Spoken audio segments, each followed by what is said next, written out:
Volume 3, Chapter 393, 27th of February, 1946.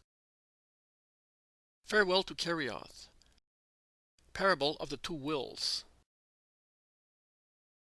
Jesus is speaking in the synagogue of Kerioth, which is incredibly crowded. He is replying to several people who have asked him private advice, and is speaking to each separately. When he has satisfied them all, he begins to speak in a loud voice. People of Kerioth, listen to my farewell parable. We shall call it the Two Wills. A perfect father had two sons. He loved both with the same wise love. He directed both towards the right ways. Although there was no difference in the way he loved and taught them, there was a remarkable difference in the two sons.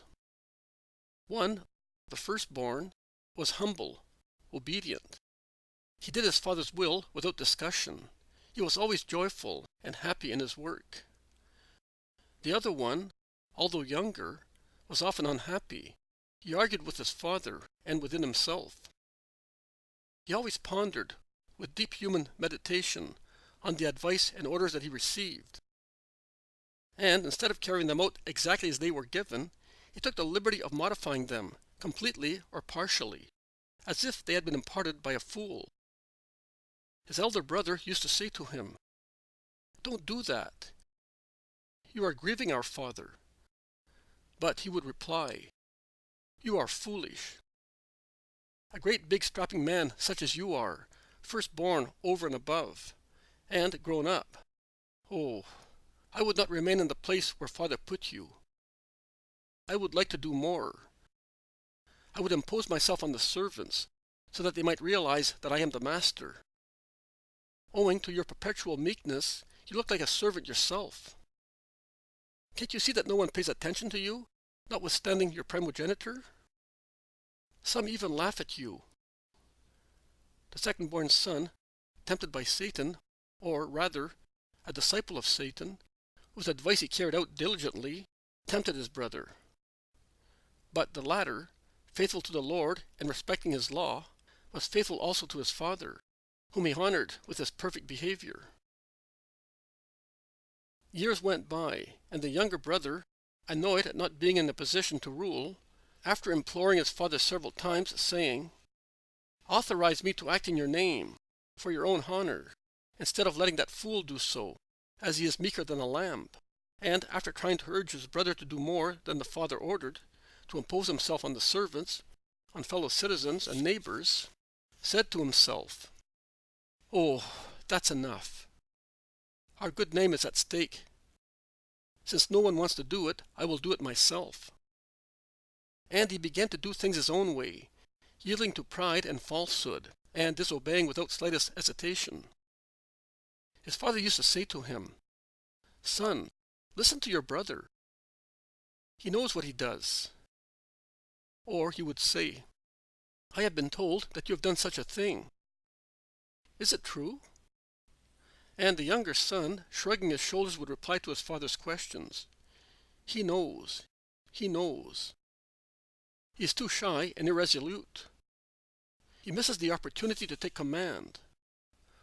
Or he would reply, "I did not do such a thing." His father used to say to him, "Don't seek help from this one or that one. Who do you think can help you more than we can, to give fame to our name? False friends influence you, so that later they may laugh at you behind your back." But the second-born son replied, "Are you jealous because I am the one with spirit of enterprise? In any case, I know that I am doing the right thing."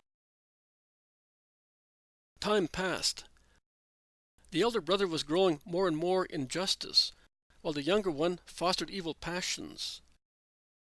At last, the father said, "It's time to put an end to this. You either comply with what I order, or you will lose my love."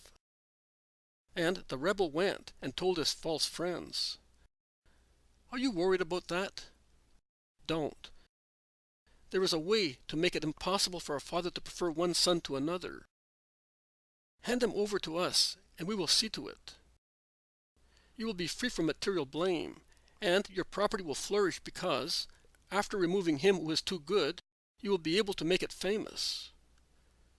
Do you not know that forcible action, although painful, is better than inertness, which is harmful to property?" They replied. And the younger son, by now sated with wickedness, gave assent to the conspiracy. "Now, tell me, can the father be blamed for educating his sons in two different ways? Can we say that he was an accomplice? No, we cannot. Why, then, was one son a saint and the other wicked?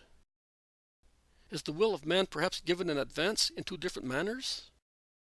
No, it is not. It is given in one way only.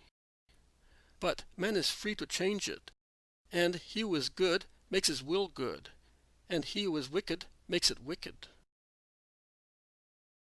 I exhort you, people of Kerioth, and this is the last time that I will exhort you to follow the ways of wisdom. I exhort you to follow only your good will. Almost at the end of my ministry, I repeat to you the words that were sung at my birth. There is peace for men of good will. Peace. That is, success, victory on the earth and in heaven, because God is with those who are willing to obey him. God does not look so much at the high-sounding deeds that man does on his own initiative, as at the humble, prompt, faithful obedience to the work which he proposes. I would remind you of two episodes in the history of Israel, which prove that God is not with the man who wishes to act by himself, trampling on the order received. Let us see the Maccabees. It is written that while Judas Maccabee was going with Jonathan to fight in Gilead, and Simon was going to relieve his countrymen in Galilee, Joseph of Zechariah and the people's leader Azariah were ordered to remain in Judea to guard it. And Judas said to them, "Take care of this people, and do not engage the pagans until we return." But Joseph and Azariah, upon hearing of the great exploits of the Maccabees, wanted to do the same, and said, "Let us make a name for ourselves, and go and fight the nations around us." But they were defeated and routed, and so the people met with a great reverse, because they had not listened to Judas and his brothers, but had relied on their own prowess. Pride and disobedience. And what do we read in the book of the Kings? We read that Saul was reproved the first time, and the second he was reproved so much for his disobedience that David was elected in his place, because he had disobeyed. Remember, does the Lord perhaps want holocausts and victims, or does he not prefer people to obey his voice? Obedience is worth more than sacrifices, and to listen is worth more than offering the fat of rams, because rebellion is a sin of sorcery, presumption a crime of idolatry. Now, since you have rejected the word of the Lord, he has rejected you as king. Remember, when Samuel obediently filled the horn with oil and went to Jesse of Bethlehem, because the Lord had chosen himself another king there, Jesse went to the banquet with his sons after the sacrifice, and his sons were introduced to Samuel. Eliab, handsome, young and tall, was the first one. But the Lord said to Samuel, "Take no notice of his appearance or his height, because I have rejected him. I do not see as man sees, because man looks at appearances, but the Lord looks at the heart." And Samuel did not want Eliab as king. Abinadab was then presented to him. But Samuel said, "The Lord has not chosen this one either." And Jesse presented Shammah to him. But Samuel said, "He is not the chosen one of the Lord either." And he said the same with regard to all the 7 sons of Jesse present at the banquet. And Samuel asked, "Are all your sons here?" "No," replied Jesse. "There is still one left, the youngest, who is looking after the sheep. Send for him, because we will not sit down to eat until he comes." And David came. He was a fair-haired boy, of fresh complexion and pleasant bearing. And the Lord said, Anoint him, for he is the king. Because, and always bear this in mind, God chooses whoever he wants, and he deprives those who forfeit his favor by depraving his will through pride and disobedience. I will not come back here again. The Master is about to fulfill his ministry. Afterwards, he will be more than Master. Prepare your souls for that hour, and remember that, as my birth was salvation for those who had good will, so my accession will be salvation for those who had good will in following me, as Master, in my doctrine, and for those who will follow me in it, also after my accession. Goodbye, men, women, and children of Kerioth. Goodbye. Let us look at one another straight in the eyes. Let us make our hearts, yours and mine, blend in a loving embrace of farewell, and may our love be always alive, also when I shall no longer be among you. The first time I came here, a just man breathed his last in the kiss of his Savior, in a vision of glory. And now, the last time I have come here, I bless you with love. Goodbye. May the Lord grant you faith, hope, and charity in perfect measure. May he give you love, love, love, for himself, for me, for the good, for the unhappy, for the guilty, for those who are burdened with the weight of a fault which is not theirs. Remember, be good. Do not be unjust. Remember that I have always forgiven not only guilty people, but I have embraced the whole of Israel with my love. The whole of Israel, which consists of good and not good people, as in every family there are good and not good members, and it would be unfair to say that a whole family is bad, only because one member is so. I am going.